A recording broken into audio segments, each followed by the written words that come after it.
Most of you are aware that Dr. King recently visited Mississippi. A friend invited me to Jackson to hear him speak. A caravan of 6 or 7 cars pulled up in front of the project office, and everyone starts piling in.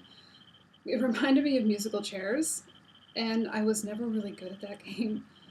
The cars begin driving off, and I'm thinking, well, I guess I'm not going to Jackson. The last car pulled up. Someone pushes the back door open, and I hopped in. After thanking them, the man in the front passenger seat turns around. "You're very welcome. What's your name?"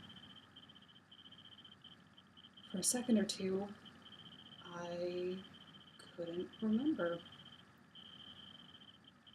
I just sat there, face to face with Dr. Martin Luther King Jr.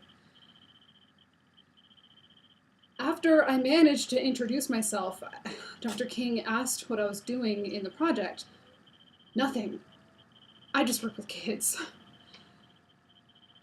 He looked at me for what seemed like an eternity, but it couldn't have been more than a few seconds.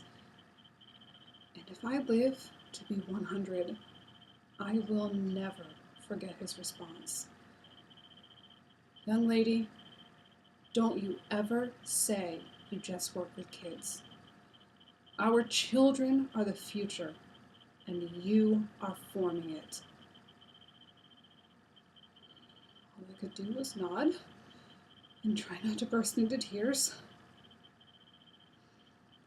Just be yourself and share what you know and what you love with them. The next day, I was to teach a class on Negro history, but I tore up the lesson plan and told the students that we were going to learn Negro history by recreating it. We spent all day creating a play about Harriet Tubman, who led the slaves to Canada via the Underground Railroad.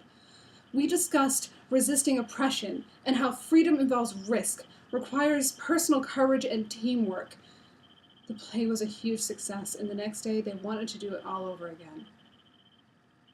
I had finally found a way to connect with them, and that is why I stayed in Mississippi.